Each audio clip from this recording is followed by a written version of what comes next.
Welcome back to another episode of Raising the Curtain, a Bloomington Normal Theater podcast with Ashley Ray Lynn.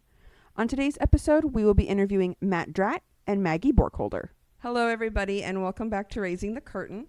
Today, we are here with Maggie Borkholder and Matt Drat, the director and producer and co-writer of Holiday on Robinhood Lane, being produced at Community Players Theater. How are you guys? Doing great. Doing well, thank you. Thanks for having us. Of course. So let's start with you, Maggie. You are the producer and co-writer of the show. Is that correct? That is. Would you just mind telling us a little bit about yourself, your history with theater, how you got involved at Community Players, and why you wanted to be involved with this production? So I grew up in theater. Mm-hmm. My mom was a theater kid, and she actually has a master's she's an MFA. So I kind of grew up in this environment and loved it as a kid, grew up loving it. And then when I had my kids, we all loved to do theater together from the get-go. So it's kind of been my life and has become our family's life. How did you get involved with Community Players specifically? Really long time ago, actually. I feel like it's a long time ago because I'm 41 now. So I was in Joseph and the Amazing Technicolor Dreamcoat in 1996, and that was my first experience on stage at Community Players. However, I grew up coming here to see the shows and just loving the space. A few of my favorite moments and memories, one would be seeing Marsha Weiss play Piglet, and then Jane Tomley in The King and I. Mm-hmm. Those are a couple that really stand out.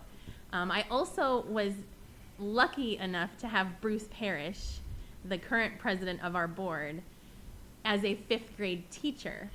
And of course, Players has just been ingrained in his life and was something that he always spoke of so fondly at school. And so he actually cast me in my first kind of real role in fifth grade at Washington Elementary School as Violet Beauregard in Charlie and the Chocolate Factory. So he definitely planted that seed early for me as well. And now I get to work with him regularly, which is such a really cool thing. So why did you want to be involved with Holiday on Robinhood Lane? Oh, the holidays in general are a very important part of my life and have been an important part of my family's life. In particular, I'm going to give this credit to my Gigi. And if you do come see the show, you will hear a few little Easter eggs specific to Gigi. But the woman was Christmas personified. On December 26th, she started shopping for the next Christmas. Year. And she brought Christmas to life all year round. She loved you wholeheartedly, without judgment. She bought the perfect gift for every single person she knew and would hide them and wrap them in these perfect, beautiful packages. And on Christmas Day, there would be piles and piles and piles of gifts that were absolutely specifically perfect for you. You know, that she had been thinking about you all year long. So it was just this magical thing to experience. And so the holidays have always been heartwarming for me, and I've always tried to bring that magic for my own children. And ever since Gigi has been gone, especially, I think I've tried to take on that magic role. And sometimes I'm good at it and sometimes I'm not. But when we did Holiday on Robinhood Lane last year with, the beautiful Wendy Catoni and Sally Baugh, I was just enthralled with the entire process, and I was so grateful when we found out we could do this one together. So, Matt, let me move over to you. Tell us a little bit about yourself. Who's Matt Drat? So I have been involved in theater almost my entire life. I think my very first show had something to do with some barnyard animal at the age of 8. And then I did theater all through high school. Actually came down to Bloomington from the Chicago area to pursue and then eventually receive my theater degree from Illinois Wesleyan University.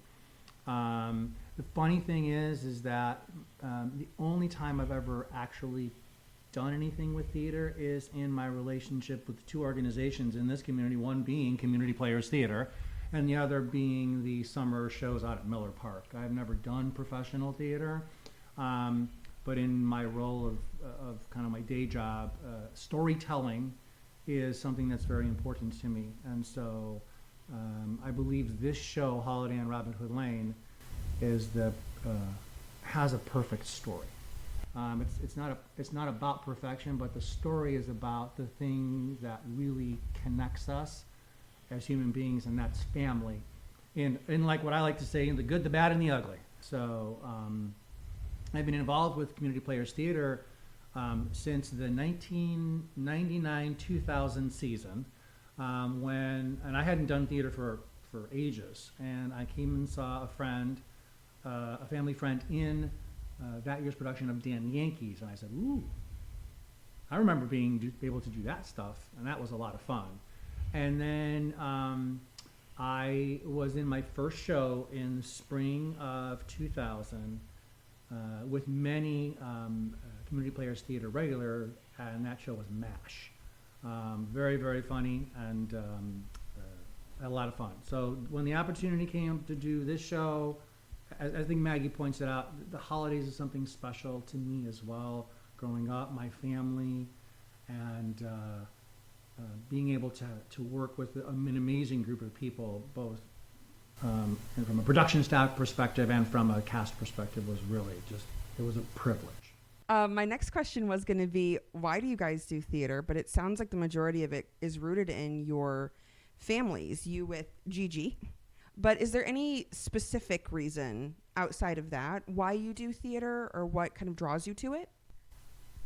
I think theater done in a way that uplifts and empowers people is something that draws me to the process. I think there's a level of intentionality you have to have as a performer, as a staff person. I look kind of at my theater resume, I'm air quoting now for those of you who can't see me, on Community Players website, and I think I've actually done nearly as many, maybe more staff positions than I have actually been on stage.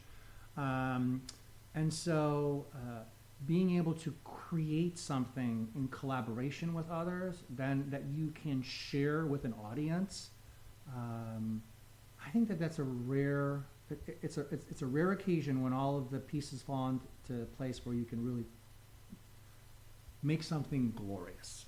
So that's what draws me to theater. Maggie, what about you? Yes, I agree with many of those points.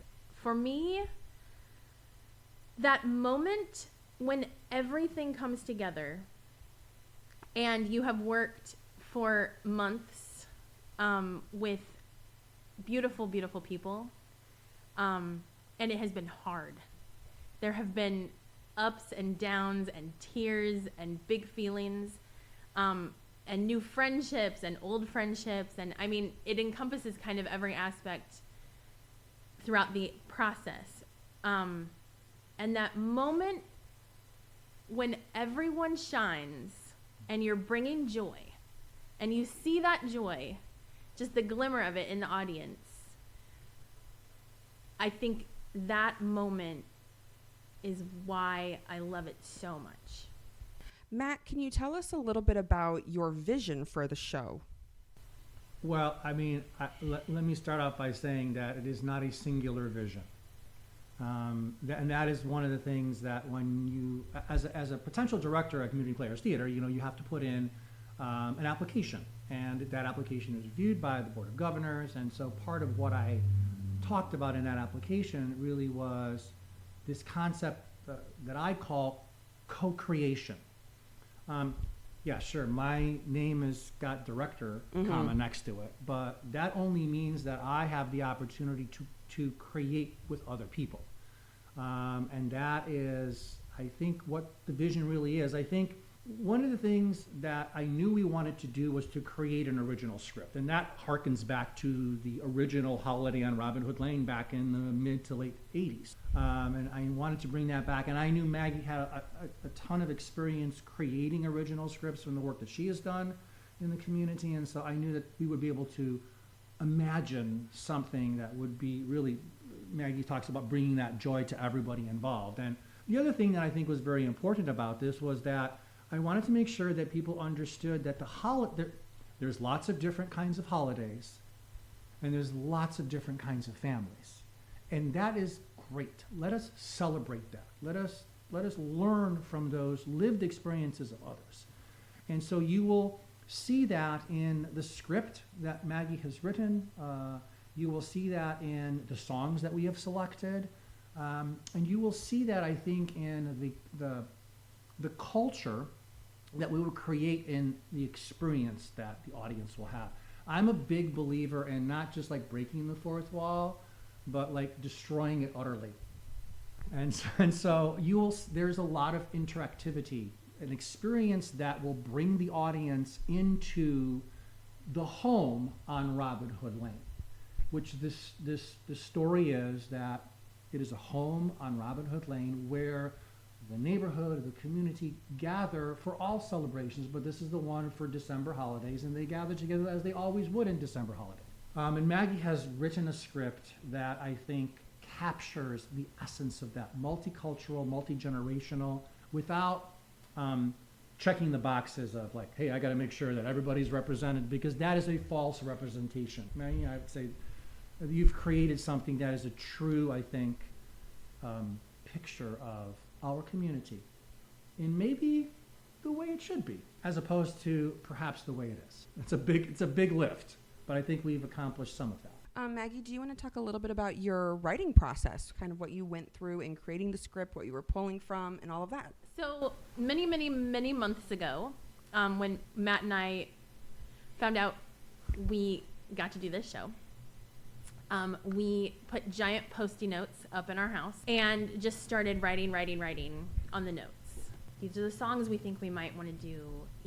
This is a concept we think would work. And the interesting part about this process is you can plan, but you don't know who you're going to have audition. So there are so many unknowns going into the actual production. We toyed with it a couple of different ways.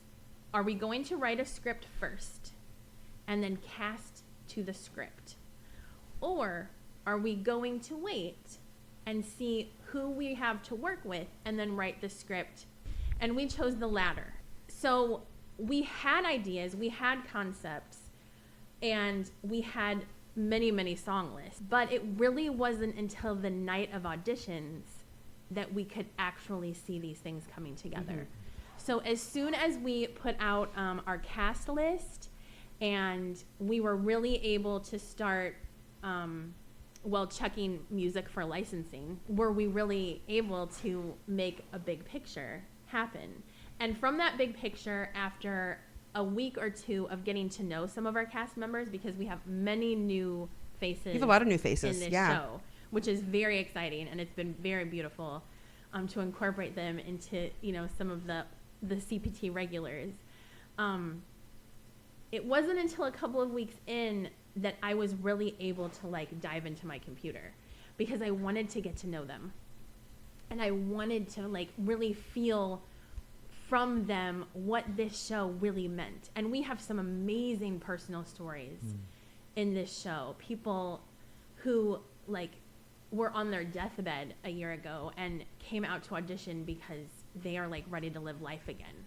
People who, haven't been on stage for years and years and years and have been through personal triumphs and are back on stage again. Or, we have people who have never choreographed before and have come together as a team to bring the dancing to life. We have just some really wonderful personal stories, and those personal stories helped me really begin to make this tapestry of a show from all of the energy in the cast.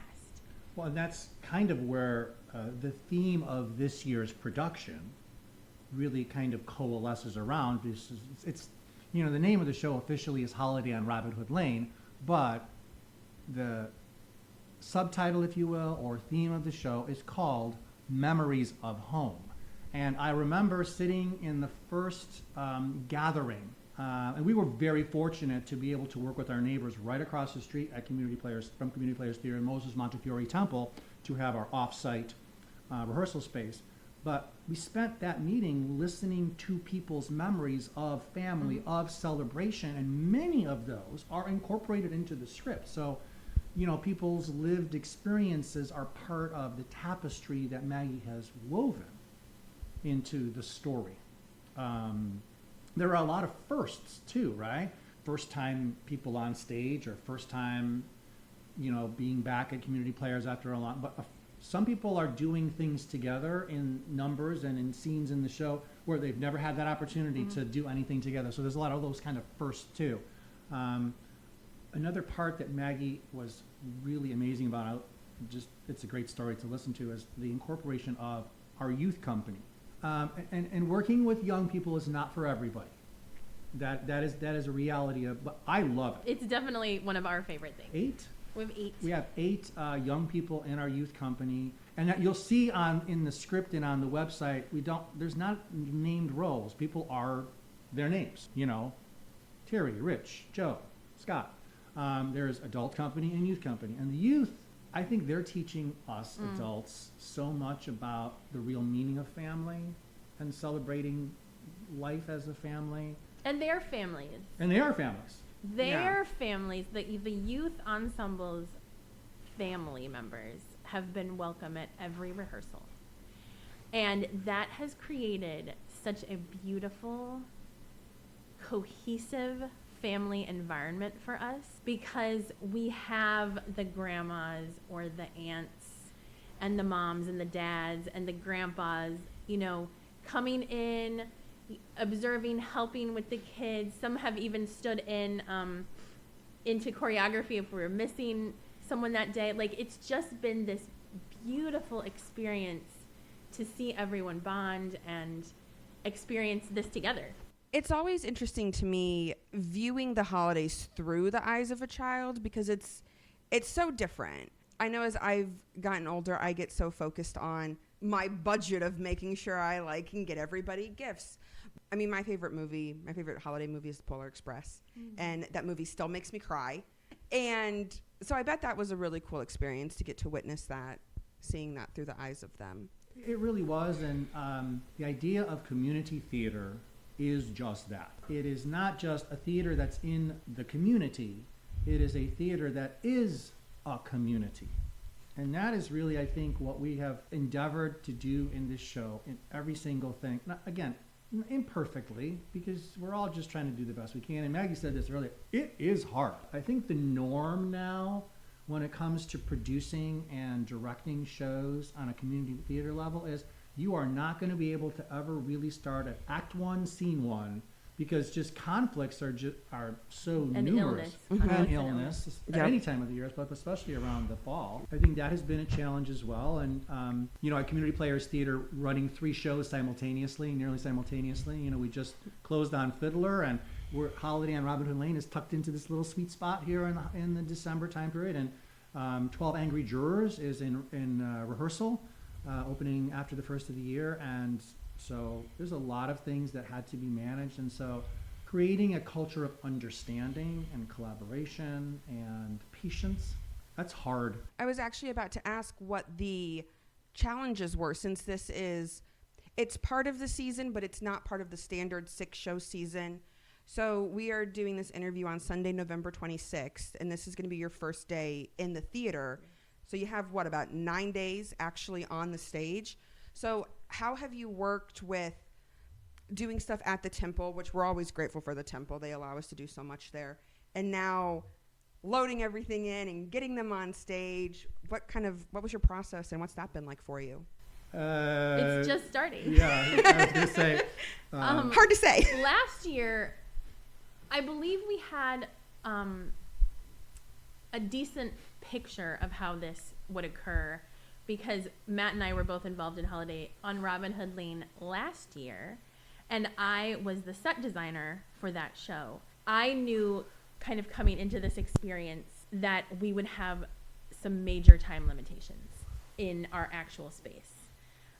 Having rehearsed off-site last year, learned our choreography and blocking off-site, etc., we anticipated some of these challenges coming in. And the most beautiful part, in my opinion, to these challenges, if I can say, is that we have developed a beautiful relationship with the Moses Montefiore Temple. They were so loving and welcoming, and I think that everyone really enjoyed their space. It's a very peaceful space over there, and that was conducive to just what we really needed in this time, was like a very peaceful, welcoming, open space off-site to work in, and it was close enough to the theater, you know, that we could run over here if we needed to make copies, or, you know, we had a little bit of costume storage available to us, and we could utilize both spaces at once when we needed to. And that was, I think that's an important consideration when we talk about the multicultural concepts that we tried to create, both in the script and through the song selection. We met with and talked with many people who have different perspectives on the holidays, on families. We met with Rabbi Rebecca Dubois over at the Moses Montefiore Temple and spoke at length about the meaning of Hanukkah, the meaning of family tradition, not to steal a number from the fiddler that just closed, but, you know, tradition. We also met with the imam from the Islamic Center of McLean County and had that same kind of conversation. We spoke with members from Prairie Pride Coalition to talk about the LGBTQAI concepts related around family. And I said this earlier, but this wasn't so that we could say, well, we've got all of the folks represented. This was just to understand what it's like to live in our community and to create community from perspectives that are not ours. You know, we have incorporated in not like hit over the head kind of ways in the script and in what we're trying to do, but in ways that are like, that will cause people pause to go, oh, I didn't know that. That's or something. Just a representation of unique family structures. Absolutely. I think that was I think a goal of ours, was to just in subtle ways represent as many aspects of not only community but some of the different parts of the holidays. It seems like it's going to be a very inclusive and very immersive experience, just from what I'm hearing. So I'm going to ask you two kind of a personal question. It's not that personal, but it's personal. Do you have a favorite holiday song? Well, I got one of my favorite. I mean, there are so many. And what I love about the songs that we've selected is they will be some standards, okay, that people recognize, but really cool arrangements that I don't think, you know, we certainly do not have any repeats from last year. Susie Snowflake. I have to put that. I love Susie Snowflake. I have to put that on my list because that was a memory that I grew up with. You're gonna love our show, Ashley. Yeah, Susie Snowflake is a song that I grew up with. WGN TV in Chicago, Fraser Thomas and Friends, every holiday season. You know, Susie Snowflake, Hard Rock Coco and Joe, and that is one of the songs. But what's your favorite? Like, there are so many of them. I'm going to answer this in a two-part answer. So the song that I 100% knew we needed to put into the show, the literal moment we found out that we were doing this show together, is Christmas Candy Calendar. This is a song that the kids do, and it is a song that is very near and dear to my heart. It's an older song from 1974, I believe, is when it was actually published, and no longer in print. Is no longer in print.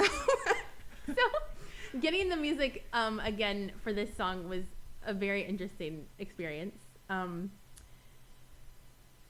I had a group for 10 years, and we did community outreach. And part of our outreach, I worked with kids.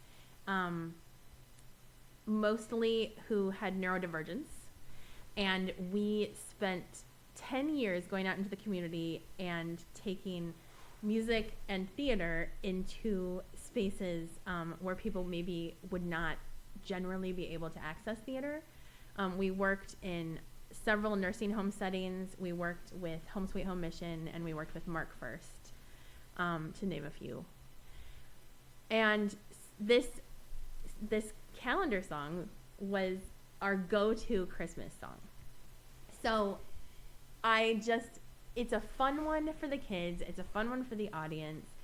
It's a wonderful song. And seeing the kids perform the song again has just brought immense amounts of joy to my heart. Well, So your oldest yes, kids, my oldest kids, who oldest being 22 now, grew up with that song. They grew up with this song, and they grew up performing the song, and now our littlest gets to perform it with his sisters helping, and it's just kind of a magical thing. My second favorite song in this is in our show. So the night of auditions, we get to listen to some very beautiful things, and I wanted to mention licensing again only because there were so many songs that didn't get to be in this show specifically for licensing reasons, and every kind of moment it was like, oh, we can't do that one, oh, we can't do that one, but you make it work, you keep moving forward. And Leah Migley, she brought in an Amy Grant song, and her Christmas albums were like basically the soundtrack to my childhood Christmas. So Leah came in, she played for herself at audition, she played the piano, and I was sobbing in my chair because it was so gorgeous. And it's Breath of Heaven by Amy Grant. So for this show in particular, that one has a very, very special place in my heart. And then there's the other song. One of the things that this show represents as far as community players is concerned is that it is an opportunity for us to reach out into a community that may not know a lot about what we do, and we're getting a lot of that, just from auditions till present, to help them understand how they can support the organization. We're a nonprofit organization here. We're in our 101st continuous season here in Central Illinois, and for those of you who have been to the theater, you understand that our seats in our auditorium are decades past their life expectancy, and you might want to buy a set as we demo them. But we set the stage is our capital campaign, where we are looking to do some major renovations in the auditorium. And so this show is about. I've done fundraising for a long time, and so the term friend-raising doesn't really do it justice, but this is an opportunity for folks to come in and be part of what we do. But because of that, I had an opportunity to create something that I think is super special. Working with a local musician, David Davenport, and I worked with David many, many years ago. Yeah, David used to do a lot of stuff with sound here. Yes, he did, and he has been on stage. Bruce Parrish, our historian, has worked with David, and so I reached out to David and said, David, I would like for you to write an original song for this show. And he has. And it's beautiful. And it's called Memories of Home. And it is the song that opens up the show.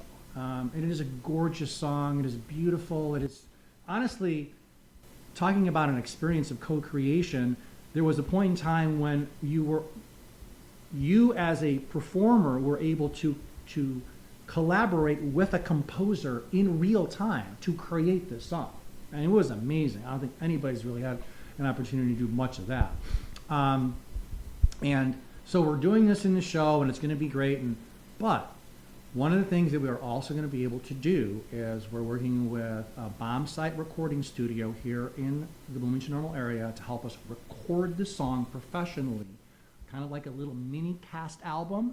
And then we are going to make it available for download as a fundraiser. And there's like a couple of songs that are done live, okay? Because a lot of them are going to be, kind of pre-recorded tracks that are, beautiful arrangement. But there are some of the songs that are being done live, and that is one of them. And David Davenport, who I've been asking since the get-go, I'm like, David, can you come be our Elton John? And he is so rocking this out. And it's been a blast. That's awesome. It really is. That's and so so he's great. going to be playing his song that he composed with our cast, and then we're going to all go into the studio and we're going to record, and the kids are going to be part of it. And that is one of the things that I think is really important, is that our company is not doing things in a vacuum. We are doing things together. So the youth company and the adult company are going to record this song together. They're doing a number of really cool arrangements of songs together as a group. there is going to be a level, you used the word, I think, immersive earlier, and I think that is one of the things that is kind of in my brain. I like to immerse an audience in what they're experiencing. Yes. I don't like for them to be passive receivers.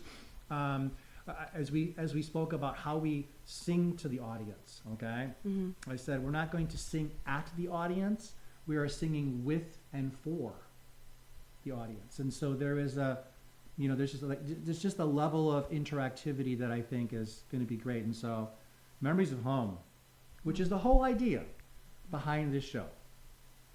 And again, not everything is peaches and cream when you have a family. That's just how life is. And when you get together on the holidays, sometimes it's not the most exciting thing, and sometimes there are a lot of challenges related to that. But that's okay. That is okay. That is okay. And We love each other imperfectly. and that is what we are endeavoring to create as a production staff, as an ensemble, as an audience, is that experience that we will be able to go and leave the show to say, oh, I am just a little bit better of a human being than I was when I started. That's all we can hope for.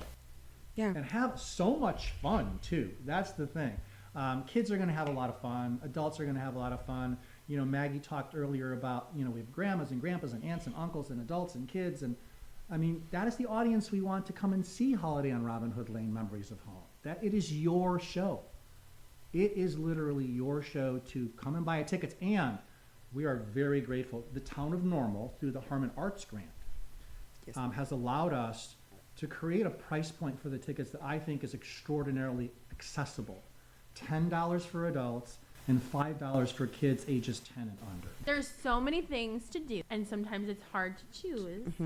But we promise that this is going to be fun for everyone. Not only do you have an original song, but you are bringing back someone who was actively involved with Players for years. And I also like that you're working with a local recording studio. I think that's great, and that the kids are included as well.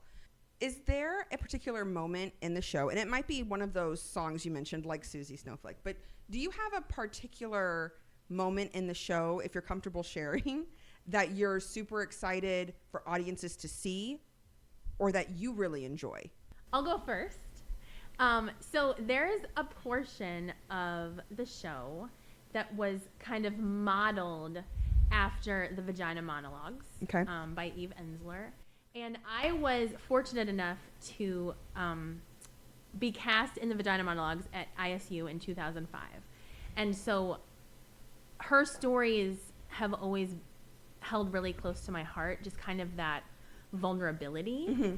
And I wanted to bring some of that vulnerability to this show. Of course, the context is different. We're talking holidays, and we're talking family, and we're talking big feelings, right? And so that section of the show is probably the most raw, I guess, and I think has really given the actors who have those monologues an opportunity to dig really deep and really feel some things and express them, and hopefully that will really help the audience feel some big things too. It was powerful to write, intense to write, and also intense to kind of work with some of the actors just in accessing those feelings, but important. So I'm going to go with that. That's probably my favorite part. Yeah, I agree that it is going to be a powerful moment that will affect people in different ways. My favorite part as the director is to see people from where they started to where they will end up. And that journey of, in some respects, self-discovery, understanding of how to build what I believe is one of the most important things in a setting like this is the building of relationships of trust. That's hard work. Yes. That's hard work. I mean, you can, stage cry all day long, but, and I, again, love to work with young performers and helping our youth company grow from where they were that very first gathering time to, where they are. We did an exercise the other day where I had them write down words that meant family to them. And I said, I'm going to give you 10 minutes. And I stepped out of the room because, sometimes when the director's there, there's like some kind of false sense of, performance. I'll just come back, and they didn't just make a list. They created, literally, I would call it a piece of art. Agree. I would call it a piece of art. It was beautiful. That just had all of these words circling around the center, which was the word family. And what I found to be very interesting, and this is what I love about seeing people grow as people, is they weren't all like happy words. No. Like, I remember one of them was annoying. Because guess what? That's very true. Family. That is can very be true. annoying. I think that's something that I will take along with me. And I'm a big crier, and so I feel like I will be crying a lot, just tears of joy. Because when you see people experience joy, you want to have joy. So obviously this is a non-traditional show in the fact that there wasn't a pre-script, right? It's not something that we can just pull off of a shelf. So Matt, I know you've directed before. So my question is, what has it been like as a director, kind of being a director of a completely new work? And how is that different compared to directing something you can pull off of a shelf? Maggie talked earlier about the idea of writing the script to incorporate the energy and the experiences and the talents of the people we cast. Mm-hmm.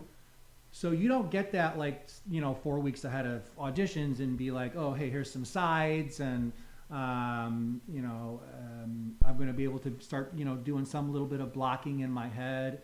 So that is, I'm not going to lie and say that wasn't a challenge, because it was, I had to retune my way of doing things. I have been very fortunate to, here at Community Playwright, to direct 3 shows. And some of the people that I've directed are in the show, Holly and Robinhood Lane, too. I'll get to direct them again, so I'm excited about that. And you, as a director, I think you come in with kind of, this is my game plan. And this has been an experience where you don't really have a game plan. You have, these are the songs, and we're going to focus on choreography and vocals. And then then it's creating the family groups that we have created. And even when we had a script, it wasn't like, okay, now it's time to start blocking. Here we go. Right. That just wasn't the way it is. Here we are at the time of this taping, loading in to our first rehearsal at Community Players Theater since casting this show.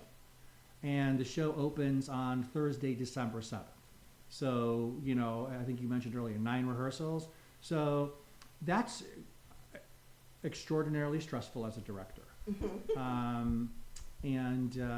I've been very fortunate to work with Maggie and Ben Sims, our music director, and a choreography team, which I am thrilled about, because there's 3 people who have never choreographed here at all.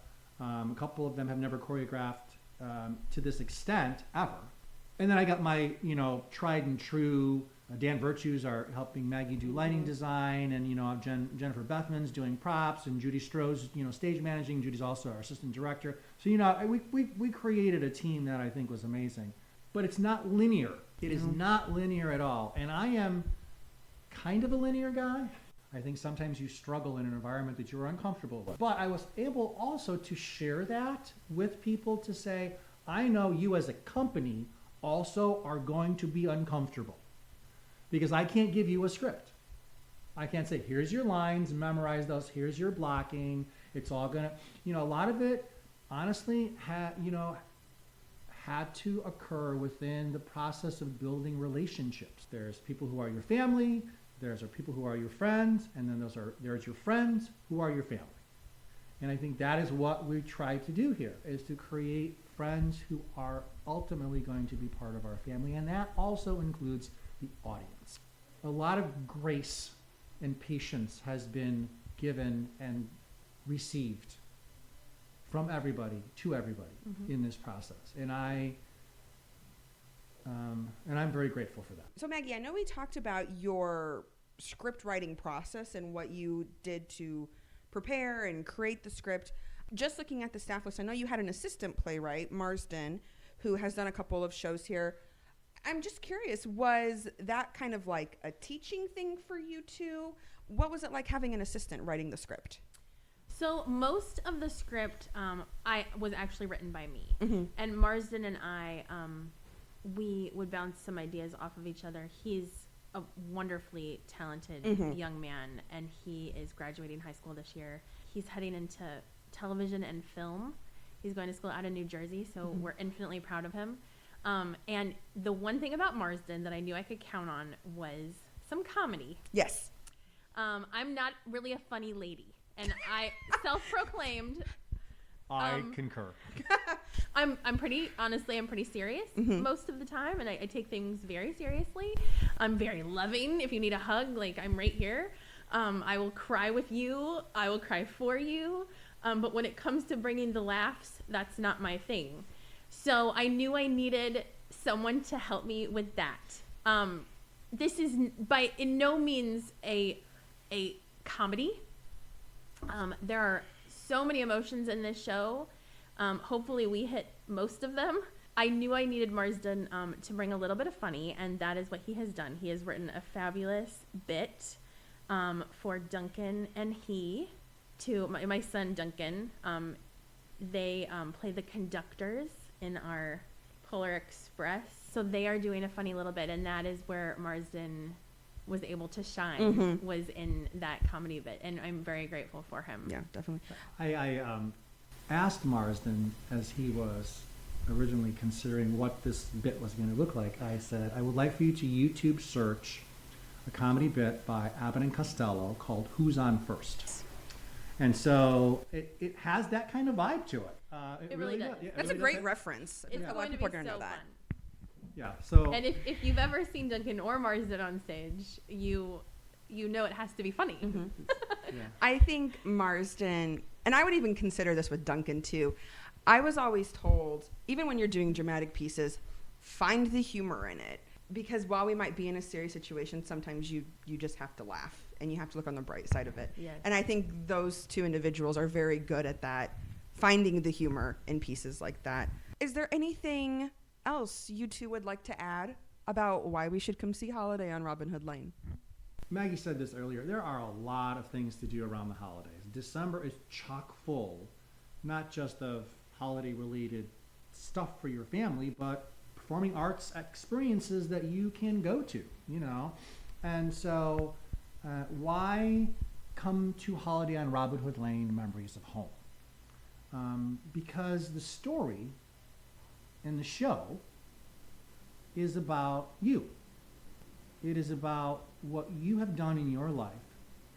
And when I say you, I mean the collective you, everybody. If you're listening to this podcast, I'm talking to you and everybody else who's listening to it. The story is about you. It's about your experiences with your family. It's about your experiences celebrating the holidays of all types.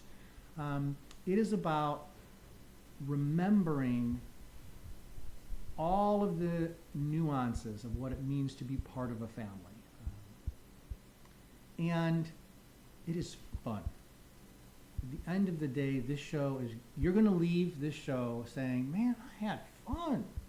I really enjoyed that. And so we want people to come and see that. The price point for the ticket is absolutely accessible for anybody. Very reasonable. $10 for adults, $5 for kids. And we did that very specifically. It is a fundraiser for Community Players Theater. You can learn more about kind of the nuances of some of the things that we're doing in the show. You could visit the website, which is communityplayers.org. Click on the Learn More button under Holiday on Robinhood Lane. If you know everything you want and you're just dying to get tickets, click on Get Tickets. And there's still plenty of seats available for Thursday, Friday, Saturday. We open on a Thursday. We are not doing a pay-what-you-can preview night, so this is a little bit different. Yeah. I want to make sure people understand that Thursday is an actual performance, paid as is Friday and Saturday, and Sunday is our usual matinee. Curtains on Thursday, Friday, and Saturday are at 7:30. Just consider how you want to kick off for the holidays. What about you, Maggie? Anything else you'd like to include? I would love to add, there is a little metal sign that sits above my front door. And it says, home is where they love you. And we will love you here. Mm-hmm. Holiday on Robinhood Lane is about loving you where you are. That's about inclusion. That's about acceptance. That's about people who maybe don't have a place that feels like love to them sometimes. And if you have lots of love in your life, bring that love with you to share with others and help us all share it together. Thank you so much for doing this. I greatly appreciate it. I'm very excited to come see your show. Thank you. Thank And you. yeah, make sure you get tickets at communityplayers.org. Thank you, Matt and Maggie. Thank you so much. Thank you. Appreciate you. All right, thank you, Matt and Maggie. To learn more about Community Players Theater and Holiday on Robinhood Lane, visit their website, communityplayers.org, and be sure to follow along on their social media pages. Holiday on Robinhood Lane will run Thursday, December 7th through Saturday, December 9th at 7:30, and Sunday, December 10th at 2:30. Friendly reminder that there is no Pay What You Can preview night. Next episode will be on December 6th with the managing director, Gail Dobbins, and the artistic director, Reese Lovell, of the Heartland Theater Company. Thank you for listening to Raising the Curtain with Ashley Raylin, available on Spotify, Apple Podcast, and YouTube. Thanks again for listening, and as always, support live local theater.